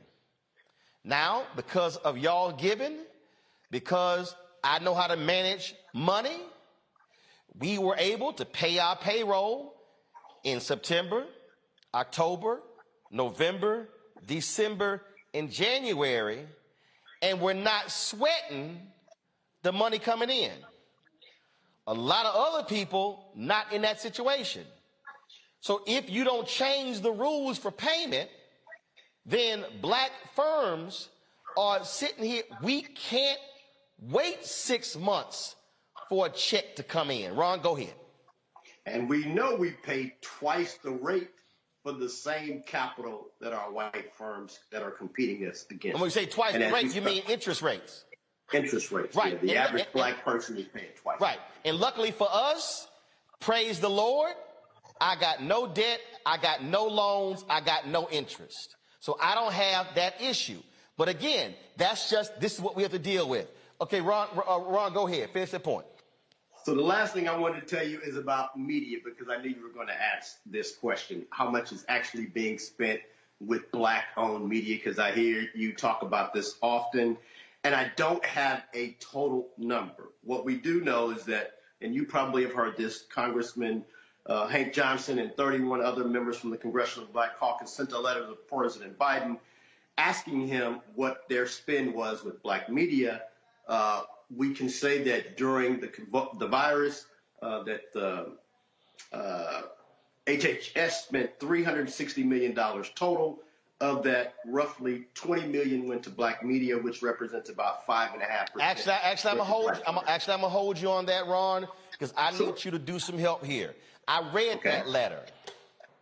In that letter, under the $20 million for black-owned businesses, they included the Oprah Winfrey Network. The Oprah Winfrey Network is not a black-owned business. Discovery, which now is Discovery Warner, owns 95% of the Oprah Winfrey Network. So I've told Congressman Hank Johnson's office, and I would like for y'all to hit HHS as well, is to say, HHS, what we need is, and they only cited 3 black businesses when it's hit the 20. No, what we need to see, Ron, we need to see the whole list of all of the so-called black-owned media that got that $20 million, so we can look at it and go, no, they not black-owned, they not black-owned. So I'm still waiting on that as well. So I'm curious to know how much OWN got, because they're claiming, it total $20 million. Well, if OWN got a majority of the $20 million, that 5 points goes down. 2%. So that's a great segue into what we do effective last year, and that is we now certify black-owned businesses. Many businesses claim to be black-owned, and we saw that last year under a lot of the programs that were being discussed. We heard a lot of corporations saying they were going to spend with black firms. We heard $1 billion of commitments, but very little of that could be traced back to real spend. And so a lot of the conversation was, well, we don't know where to find black firms, and so the U.S. Black Chamber came up with the certification BYBLACK.US, buyblack.us, where if you are 51% owned by a black person or more, you can now be certified. I, as a certifying agency, I'm not as concerned about your profitability or your losses. I want to know, are you who you say you are, and is the owner who they say they are? We've seen, as Roland has just mentioned, many businesses claim to be black-owned, but we cannot find the fact that they are. They may have 2 different owners on different documentation, depending upon where the opportunity lies. We also know that many of our firms aren't certified, and so it's difficult for them to be classified as black-owned or to be found and to be supported. And so a lot of organizations are charging exorbitant dollars just to say you're certified. You can be certified as an Asian-owned business in America. You can be certified as a gay and lesbian-owned business in America. You can be certified as a woman-owned business. But black and brown businesses are certified as minority programs, minority businesses. And so we say, no, we want intentionality. We want to make sure that you are being certified as a black-owned business so that we can now hold the federal government as well as the private sector accountable. And then we can also hold you accountable. Understand that we even partnered with the national organization that wanted to give us a face of our certification program, but they couldn't be identified as Black-owned initially because of venture capital. The owner said, gosh, you're right. And then they went and bought back some of the shares of their own business to make sure that they were 51% owned. Well, so the U.S. Black Chamber understands the concerns, and we're putting in programs to make sure that there's accountability. Well, I'm going to tell you this, Ron.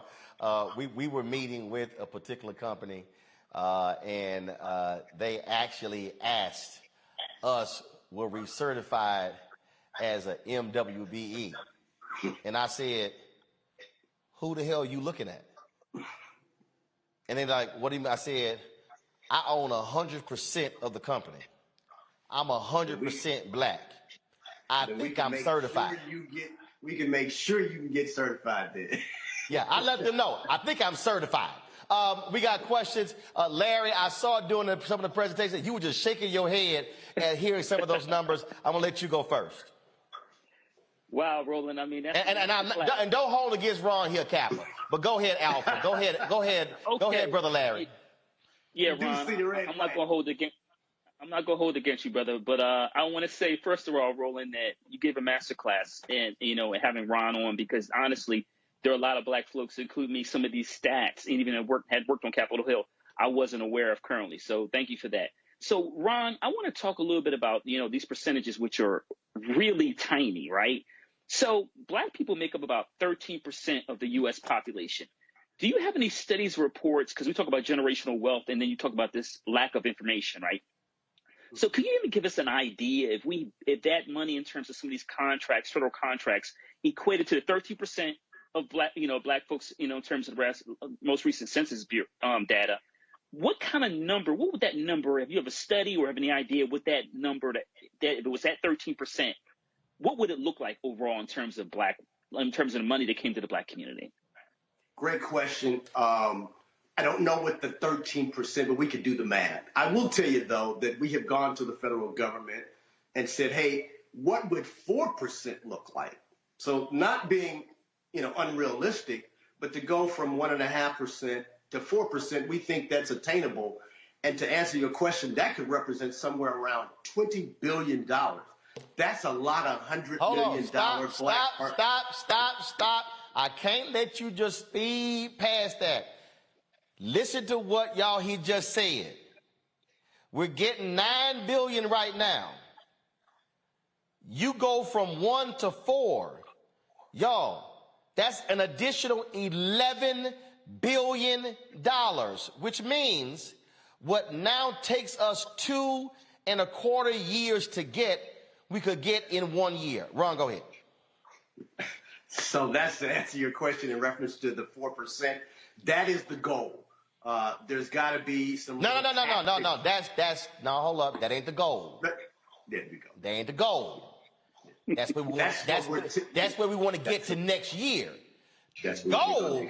The goal is about 15%. Yeah, go ahead. I don't want them sitting there going, "Oh, Ron said the goal." No. That's the goal for next year. The goal is to match our population. Ron, go ahead. And so there's ways that can be done, but you have to be intentional. And so we had a great meeting with HUD this week and brought ideas to Secretary of HUD, Marsha Fudge, who really understands intentionality. You have to have people on the other side to understand the issue, and then you have to have real data.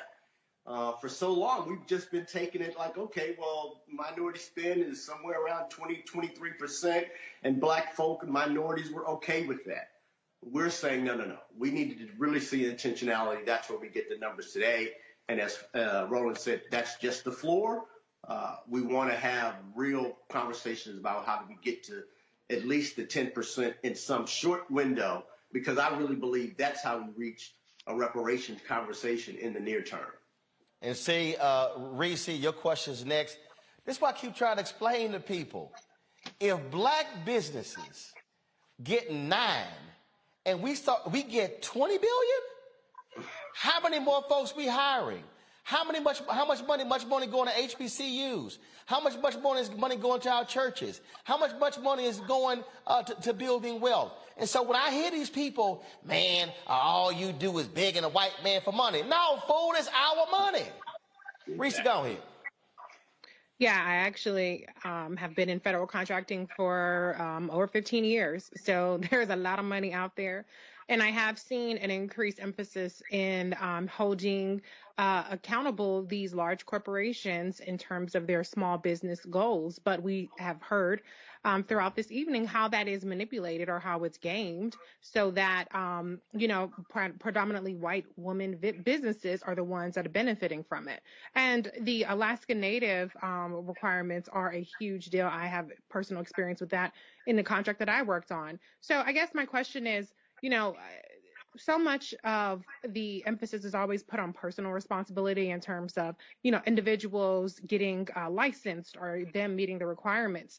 But how much of this do you think really is going to take the federal government actually, making more contingencies or making more provisions to target Black companies, whether that is with changing the requirements? Just as another example, the administration recently announced that they're going to try to do more to increase the diversity in appraisers because that's 97% white. And part of what they are targeting is the requirements in terms of the education and in terms of the apprenticeships and things of that nature. So I think that they're perfectly capable of doing it. So I just want to get your read on, is this really a two-pronged approach where we have to emphasize individual action as well as federal action? I think it's a combination. You've also mentioned the private sector. I think the private sector looks at D&I, diversity and inclusion, many times in reference to hires and HR. We're saying, as Roland has been stating, where's the money? I want to know where the dollars are being spent. In reference to individuals, yes, there's some things that Black business owners can do to make themselves be found, prepare themselves for contract opportunities.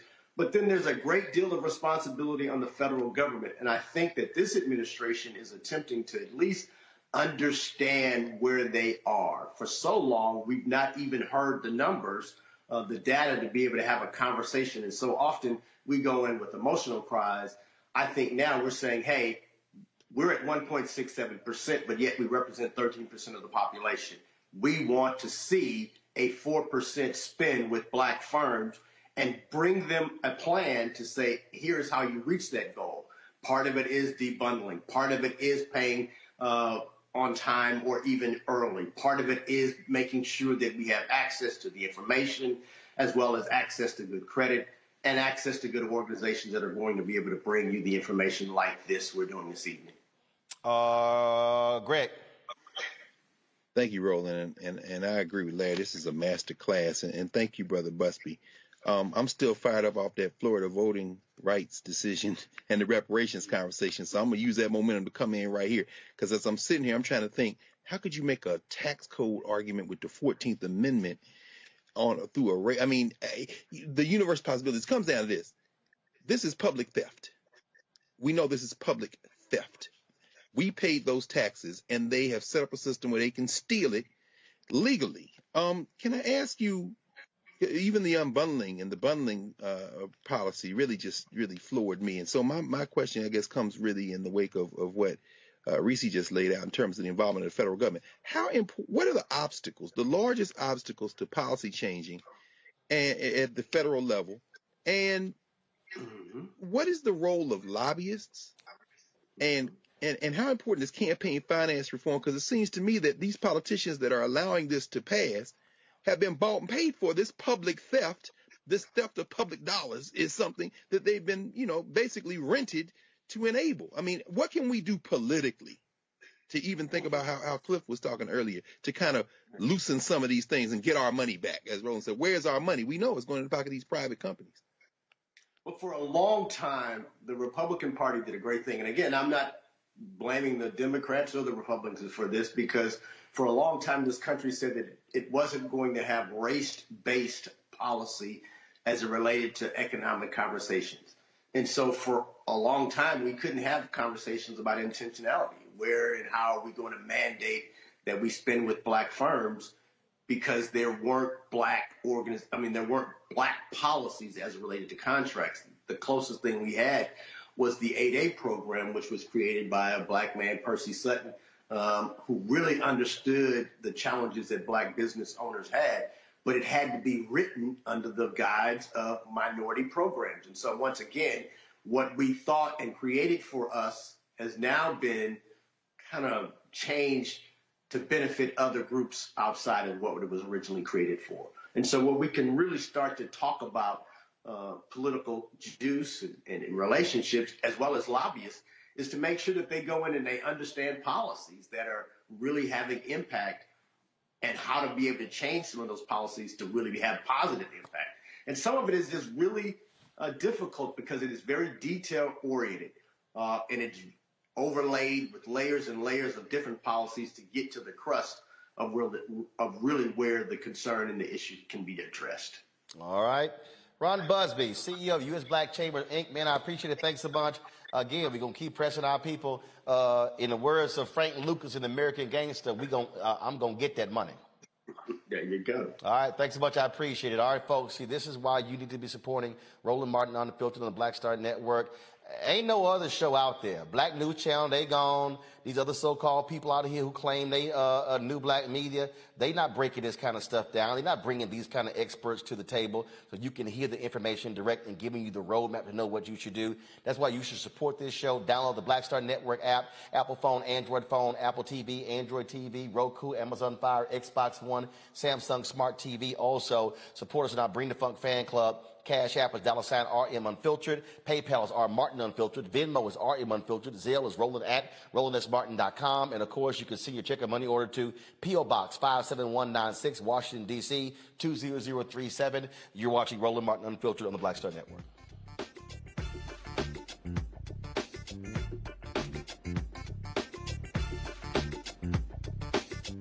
Now, did you ever want to do a soap opera? I did it before, Another World. I did it years ago. With Joe Morgan Freeman, called Another World. It's the funk now, but that's how I started in TV. My first job. My very first TV job. Joe Morton and Morgan Freeman were on a soap opera? Together. Yes, wow. I know. Oh, I loved it. I played a prostitute. I was real raw. My name was Lily Mason. I was a hoe on Tuesday and I owned the town 2 weeks later. That's how they do you. Right, that's how soap opera. You evolve, yeah. Right. So now I'm on this, but I'm rich right from Jump Street. So I'm loving it.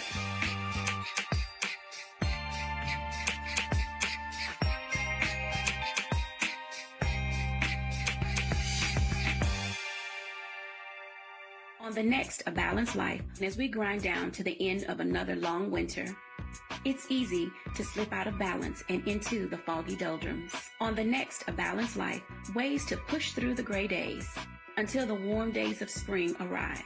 Join me, Dr. Jackie, on A Balanced Life on Black Star Network.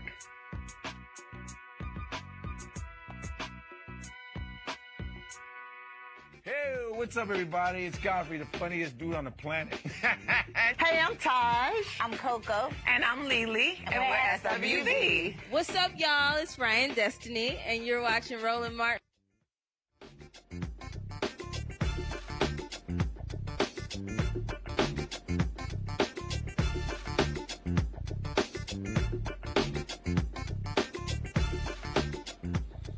All right, folks, the whole issue of COVID continues to be on our minds, and a new study shows that ivermectin, yeah, that bullshit didn't work. You know, you had Donald Trump and all these other people out here yelling, hollering, screaming, Joe Rogan and others saying, oh, we should have everybody taking ivermectin. Well, they found it to be ineffective in decreasing the chance of hospitalization for patients with COVID. The drug, typically used for parasites, was promoted by conservative commentators and Fox News as a treatment despite a lack of conclusive evidence early in the pandemic. Well, researchers with the New England Journal of Medicine says they did not find a significantly or clinically meaningful lower risk of medical admission to a hospital or prolonged emergency department observation. Ivermectin is not authorized or approved by the FDA for use against COVID, and most health experts recommend against prescribing the anti-parasite drug for this purpose. Dr. Alexa Gaffney, an infectious disease specialist, joins us now. Well, hello. Hey, as they say, as we say on here, hashtag, we tried to tell you. Yes, we sure did. And it's like beating a dead horse. People will not. No pun. Hold on. Beating a dead horse. No pun intended. None. No pun intended. So over the course of this pandemic, since this whole notion that ivermectin could be helpful against COVID-19, there's been tons of quote unquote clinical trials, and I'm throwing air quotes because when they tried to do a meta-analysis of all of this data, they had to throw out a significant portion of these studies because they just weren't done properly. You know, the gold standard of a clinical study is a double-blind, randomized, placebo-controlled trial. And most of the people who are out here supporting ivermectin don't even know what that means. So when they looked at data, they found that, yes, there was no statistically significant difference in outcomes in people who received ivermectin early in the course of their COVID-19 infection, looking to see did these individuals end up being hospitalized or did they have to have prolonged emergency room evaluation. And the reason for the prolonged emergency room evaluation was because they looked at this data at a time where COVID was so rampant. Many of these hospitals did not have room to admit these people. So a prolonged ER evaluation or observation meant that you would have been hospitalized if there was room at the inn. So there was no clinically significant benefit of being on being on ivermectin for a COVID-19 infection. So we need to let this go. And also, just want to get your thoughts real quick on that other study that showed that once white folks found out that COVID was hurting us and brown people, they gave less of a damn. Yeah. Yeah. And that's been my argument all along in talking to our people, talking to Black people. You know, we have to remind ourselves, we have to remember that we are living in Black bodies and we were more significantly, more negatively impacted by COVID-19 than our white counterparts for a number of reasons. Inability to work from home, access to health care, different levels of health insurance or lack of insurance. Did our hospitals have clinical trial medications available? Did our hospitals have resources available? And so even though men were more likely to die from COVID-19 infection, Black women were 4 times more likely to die from COVID than white men. And so, yes, people are over it and they have the luxury of being over it because, you know, God forbid, if they wind up being hospitalized, somebody is going to fight for their lives much harder than they're going to fight for our lives. So we cannot be in a position where we are behaving like the privileged people. We do not have the privilege. We don't have the same access and we don't have the same outcomes. And we have to be incredibly mindful of that. All right, then. Well, Dr. Gaffney, last question for you. What about, I'm seeing these reports, I was just seeing a text message a little bit earlier, an alert from the Wall Street Journal about more outbreaks happening in other parts of the world for a new strain of COVID. What should we be concerned about? In fact, the Wall Street Journal said deaths at a Shanghai hospital battling a COVID outbreak suggests infections are hitting the city harder than officials have disclosed. What should we be concerned about? Yeah, so there's a BA.2 or BA2 variant of COVID-19. It's an Omicron subvariant, and they're seeing it in areas of China, Hong Kong, and of course over in Europe. And remember, previously in the pandemic, what we experienced in terms of surges or big outbreaks of COVID followed about 3 or 4 weeks behind what was going on in Europe or Italy at any given time, and a month or so behind what was happening in Asia. So their COVID-19 activity is predictive of what is to follow here in the United States. And we've seen an uptick in cases due to the BA2 variant. So over the course of 2 weeks or 3 weeks, we had no BA2 being reported, and then it was about 13% of cases of COVID-19 were due to this variant, and now it's upwards of 24% of COVID-19 cases. We do have pockets of the country that are well vaccinated or maybe have a lot of natural immunity, and other pockets of the country that don't. But we have to remember that nationwide vaccination for Black people is only about 8%. So we can't go based on the numbers that are representative of the whole country. We have to look at what is going on in our own communities in order to understand, do we have any sort of protective bubble around us because people have COVID immunity? And I would say in Black communities, probably not. All right, Dr. Alexa Gaffney. We appreciate it. Thanks a lot. My pleasure. Have a good night. Likewise. Thanks a bunch. All right, y'all. That's it for us. Reese, I'm real mad right now, Reese. I'm real mad. Uh-oh. What'd I do? I'm real mad, Reese. I'm sitting here. Somebody sent me a text, and somebody said, man, why are we not at the Jodeci New Edition Charlie Wilson concert tonight? And I'm like, they in D.C. tonight? Oh, yes. There's a lot of fabulous concerts on Thursdays. Say what? I said there's a lot of fabulous concerts on Thursdays. I think Babyface is tonight in Baltimore. Mm-hmm. Reese, how you ain't say nothing about New Edition and Charlie Wilson coming to D.C. tonight? Well, I'm going to be seeing New Edition in Aruba for Soul Beach. So, it's okay. Oh. For me. That's just me. Well, I'm sitting here. But literally, I got a text message about 15 minutes ago, and I was like, what? What? I'm like, damn. So I'm sitting here. Look, you know me, I'm texting everybody. So you got to get some tickets. Huh? You probably texting Charlie Wilson, ain't you? No. I text Charlie. I text his manager. I text Johnny Gill, Rap Trez Van, and Michael Bivens. Then I told Alex, you got to start working. Call all of them right now during the break.